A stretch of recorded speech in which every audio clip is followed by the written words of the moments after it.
Good Monday morning, everybody. Captain Marty here. Got a lot of stuff to talk about on the fishing front through the weekend as we do our weekend wrap-up. I'll be right back. Ahoy there, folks. Captain Edward Lee here, and I want to invite you aboard the Miss Oregon Inlet 2. She's a modern 60-foot head boat outfitted with the latest top-quality safety and fishing equipment.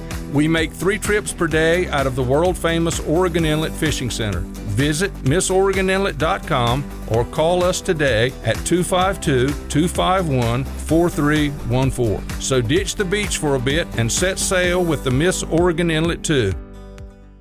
At Fishing Unlimited on the Nags Head Manio Causeway, not only can you get stocked up with all the bait, tackle, and amenities necessary to fish, but you can also be your own captain. That's right. At Fishing Unlimited, you can rent one of their spacious pontoon boats to go fishing, crabbing, dolphin watching, or just to cruise the Roanoke Sound. It's family fun at its finest. Half-day and full-day rentals are available. Be your own captain at Fishing Unlimited on the Nags Head Manio Causeway. All right, let's start with offshore and inshore and nearshore fishing down in Hatteras. Keep in mind, this is a big week for the folks down there as the Hatteras Village Offshore Open tournament will be getting underway on Wednesday. Kickoff, captain's meeting, all those things on Tuesday evening. I'll be down there for all 4 fishing days, Wednesday, Thursday, Friday, Saturday, and we'll keep you updated right here on what's going on and what the standings are, how the fishing is. They had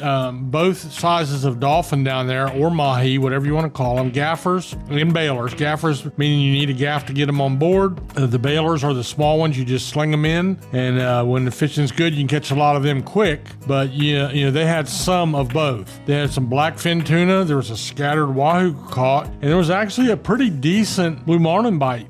Unofficially, I had the Hatteras Blue and the Predator, amongst others, that each released a blue marlin, and one of my old favorite captains in the fleet, Captain Buddy Hooper on the Hatteras Fever, released 2 blue marlin today.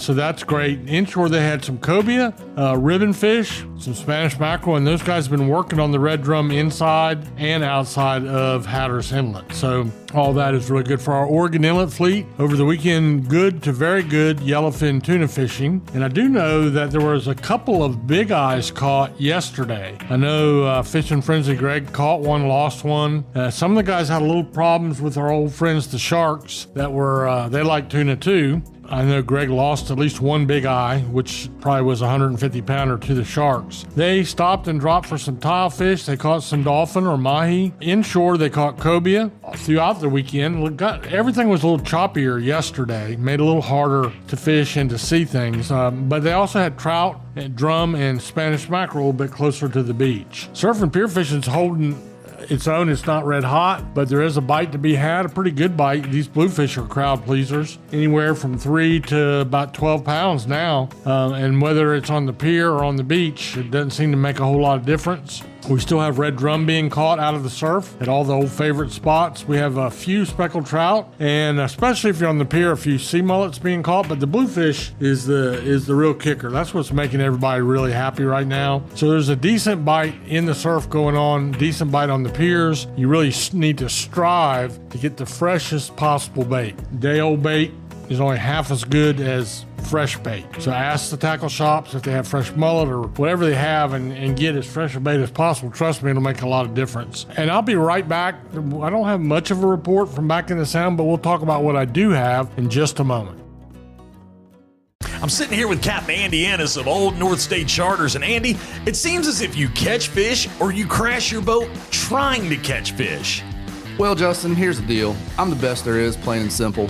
When I get on my boat in the morning, it reeks of excellence. No one can hang with my stuff. I'm just a big old hairy American fishing machine. You ain't first, you're last. Check out what I do online at oldnorthstatefishing.com. If you want to catch some fish, let's go.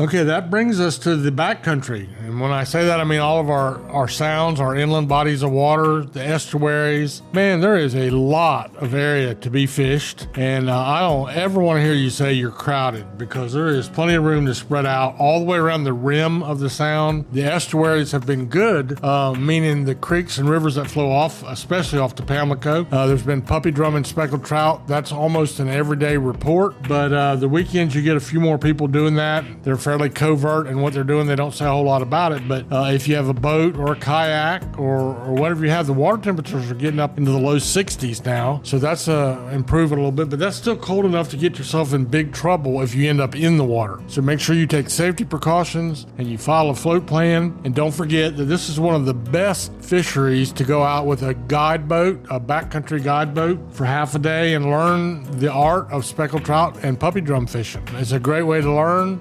Don't expect them to give you Loran coordinates or GPS coordinates, but you can watch what they're doing, have a lot of fun. It's a great way to, it's a great Father's Day gift, by the way. That's coming up next, so keep all that in mind. Finally, I did hear of one catch on Saturday of some crappie up on the North River. There was a little bit of a crappie bite. Don't know much in the way of details. I know that in my mind, and I've caught all kinds of blue marlin in my life and never seen a more challenging fish for me personally to catch than a crappie. So that's all I got in the freshwater report. In fact, that wraps us up. We'll keep you posted. We'll be down to Hatteras on Wednesday. So thanks for stopping by and have a great day.